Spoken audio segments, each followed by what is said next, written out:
What's up, everybody? Is this your first year hunting turkey? Me too. This video is for you and me and the thought process going into it. Here we go. All right, everybody, hopefully that intro got you a little bit hooked. So this is my first year turkey hunting. I am by no means an expert, and everything I'm about to mention is from what I've heard on podcasts and I've talked to other friends about and what they recommend and what they think is best in their opinion. Because at the end of the day, this is just everyone's opinion, right? No one is a turkey and knows how they act. So let's get right into it. So I got a list of 8 things that I am going to be using in the field this year. We are about a week away from the opener, and I'm really honing in on these, all right? So let's get right into it. Just to clarify what I meant by using was these are just like the mentality I'm going into it. All right, so number 1, turkey's vision is insane. So everything I've heard about, just how crazy accurate and crazy detailed a turkey's vision is. They will pick up the slightest movement. So everything needs to be done that much slower. Keep that in mind. Number 2, camo actually matters. And the reason I put that in here is because Fred Bear back in the day, you know, the old saying, he used to hunt with a red plaid camo, or just red plaid, right?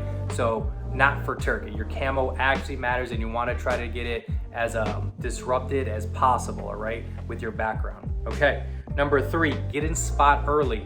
Yet again, I'm gonna start relating everything to deer because that's what I do. I'm a deer hunter. But from what I've been hearing, turkey hunters are in that much earlier than sunrise, hour and a half. But from a specific podcast I've been listening to, the guy is saying you want to be in 30 minutes prior to first light. All right, 30 minutes prior to first light. So that's the way I'm going to be going into it. Okay, number 4. Don't get call crazy, all right? So what that means is don't be sitting there yelping, clucking, gobbling, owl hooting, crow calling. Yes, if you're gonna shot gobble, okay, so shot gobbling is, to put in layman's term, like you throw out a crow call or whatever, right here, throw out a crow call and a turkey just gobbles because like, oh shit, what's that? All right, that's a shot gobble. I hope that's a good example. But you wanna listen to what the woods and forest are telling you. So hopefully you're in a good enough spot, and hopefully you've done your scouting, which is crazy important from what I've been learning as well. Personally, I've been really bad at it. Just these gas prices are killing me, y'all. So you want to, hopefully you're in a good spot, like I was saying. Hopefully you hear a gobble on your own, and then maybe you hear little clucks and a couple yelps from the hens that are gonna start pulling, well, I guess, yet again. So I don't know if I'm getting ahead of myself, but the hens go to the gobblers, right? Hens go to the toms, so you gotta keep that in mind, all right? But don't get call crazy, right? If you hear a little cluck here, a little yelp here, you know, maybe do it once every 5 to 10 minutes in the early morning. Yet again, is what I've been hearing. Not me, because, you know, it's my first year. But don't get call crazy, right? You know, in the early morning, nice and subtle, nice and easily. Listen to what the woods are telling you and go with it. All right. So when I first thought of this, you know, I was looking at everything. I'm like, all right, cool, decoys blind. Apparently you don't need decoys, all right? Yet again, I've been listening to this main guy, the New Hunter's Guide. I think that's the name of the podcast. It should be popping up, the correct one right now. But he's not a huge advocate of decoys. You know, I'm just gonna go with it because I'm trying to save money. Like I previously just mentioned, like it's financially it's a little tight right now with gas. So don't think you need decoys. So I'm personally not going with decoys. I'm not even going with the blind, all right? Probably completely setting myself up for failure, and I'm doing it with a bow, and I'm gonna try to be self-filming. You know, just try to make it as hard as possible for yourself, right? All right, number 6, don't be scared to change location, all right? So what I mean by this is, like I previously stated, right?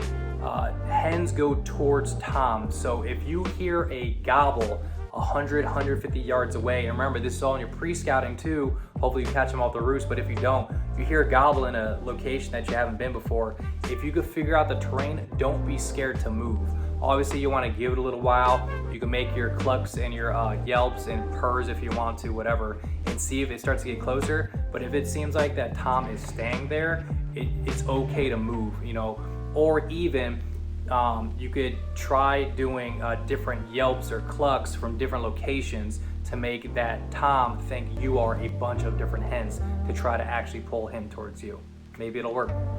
Number 7, Shocking, right? So turkeys walk more than fly, right? They're a bird. I didn't know that. So from talking to a couple of friends as well, they say a turkey will typically only fly twice a day, and that's coming off the roost and going back to the roost. And it typically, some tend to land and take off in the same position, right? I forget what type of turkey that might be. I don't know if those are Eastern specifically, but if the Rios or Merriams out here, I'm not 100% sure.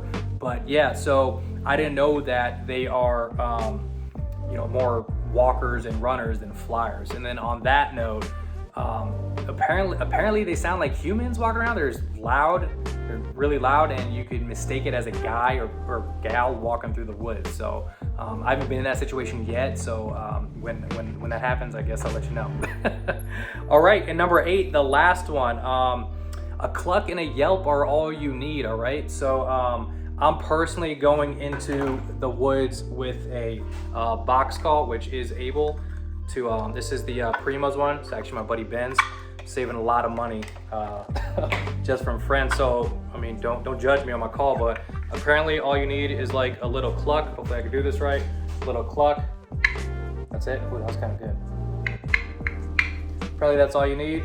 And then just like a super soft Yelp in the morning.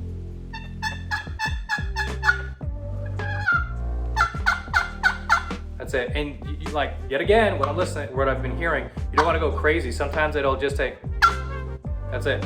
So I'm going in with a box call, the crow call. From what I've been like hearing lately, I'm not even planning on using it unless it's middle of the day and I'm just trying to like shock out and relocate. And then I got 3 diaphragms, which I'm definitely getting better at. If you saw the first, turkey video, it was kind of rough, but it got better. So yeah, that's all you need from a bunch of experts and stuff who have been hunting turkey for years and years and years. That's what they say. If they could have one thing, if they had to choose one call and one type of call, it would be a diaphragm call and a Yelp. Yet again, for the 19th time, my first time, just like you guys if you're watching this video, if you're also a new one. But yeah, that's all I got. So that's it, short and sweet. We're sitting at almost around 7 minutes of this video, but I just thought I'd shoot this out there to let you know you're not alone. This is my mindset. If you have a different mindset going in, I would love to see it in the comments. And if you've been a successful hunter and what I'm saying is completely different than what you've experienced and you've had success with, please let me know. I know the decoys is going to be a big one for sure. That's like a big, I won't say like a trigger kind of thing for people, but just is what it is. And the no blind thing, yeah, no, I'm really setting myself up for failure.